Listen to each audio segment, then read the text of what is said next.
Truly historic news today. For the first time in really as long as I can remember, the Catholic Church, and specifically Bishop Rojas of San Bernardino, issued a rare dispensation allowing parishioners to now skip Sunday Mass indefinitely due to ongoing ICE raids, reflecting the Catholic Church's extraordinary response to fears that worshippers could be detained or deported en route or even at services. Remember, previously, ICE could not go into houses of worship. Now, under the Trump administration's new guidance, ICE can. This is significant news. Meanwhile, we have some other significant news. At this hour, Governor Greg Abbott of Texas released his agenda for a special legislative session that begins in just 12 days. One of the key items: redrawing Texas's congressional districts ahead of the 2026 midterm elections, a move that is aimed at helping Republicans gain additional seats, potentially offsetting losses in other states. He's targeting 4 districts, including Texas's 18th congressional district, which there is a special election to replace the late Sylvester Turner just this November. And that won't impact the special election, but it'll impact the 2026 elections, potentially making Texas 18, which is a D plus 37 seat, and almost law guaranteed for Democrats, a toss-up seat that Democrats could lose. Significant news. Before I continue, please consider subscribing to my Substack by clicking the button below to support my work, or send a one-time donation via Venmo to Aaron-Parnas. In addition, staff at the Chicago's National Museum of Puerto Rican Arts and Culture say that individuals appearing to be federal agents visited the museum on Tuesday, raising concerns of potential future operations targeting undocumented individuals ahead of the 25th annual Barrio Arts Festival on July 12th. Reminding you, Puerto Ricans are American citizens. They're only there, ICE agents were only there to racially profile individuals. Today, Imam Ayman Soleiman, a chaplain at Cincinnati's Children's Hospital who immigrated from Egypt and was granted asylum in the United States over a decade ago, was detained by ICE officials after his asylum status was rescinded. Amazon Prime sales on the first day this year are down 41% compared to last year.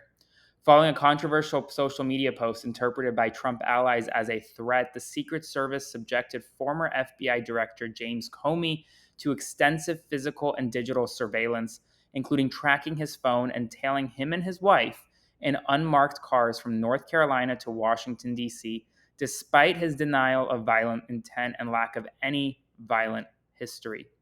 In her first major public appearance since a major Supreme Court ruling limiting nationwide injunctions, Justice Ketanji Brown Jackson warned that recent decisions coming from this court's conservative majority pose a, quote, existential threat to the rule of law. Today, the United States Supreme Court denied Florida's emergency request to enforce a state immigration law that would bar undocumented immigrants from entering the state. Today, Trump met with 5 African leaders, and during a meeting with Liberian President Joseph Boakai, Trump remarked, quote, "You speak such good English, beautiful English. Where did you learn to speak so beautiful?" Despite not knowing that English actually is Liberia's official national language. Senator Ron Wyden accused the Trump administration of ignoring, quote, actionable information related to Jeffrey Epstein and Wall Street. Homeland Security Secretary Kristi Noem called for the elimination and complete overhaul of FEMA, despite the fact that FEMA is currently on the ground in Texas, assisting with search and recovery efforts.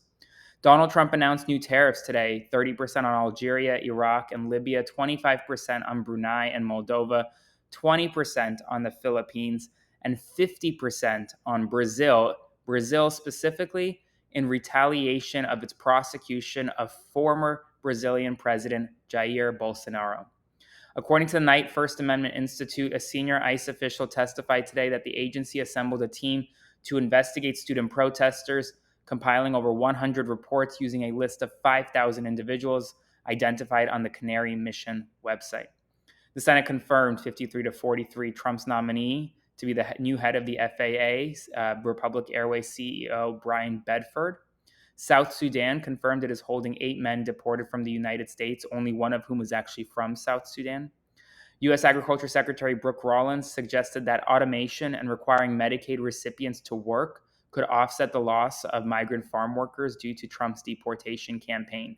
Some good news updates. After years of bullying due to his learning difficulties, a 16-year-old from Swindon, England, was escorted to prom by an astonishing convoy of over 1,500 bikers. After a 3-year effort, a California wildlife photographer, Randy Robbins, captured rare, high-quality footage of the elusive Sierra Nevada red fox. Only less than 100 remain. University of Sydney researchers have identified a malfunctioning brain protein linked to Parkinson's disease and found that targeting it with copper-based treatment significantly improved motor function in mice. And Chuck E. Cheese is rebranding as Chuck's Arcade, a new adult-focused arcade experience. Lots of nostalgia there. That's all the news right now. Consider supporting my work by clicking the button below or sending a one-time donation via Venmo to Aaron-Parnas, and I'll see you in the morning.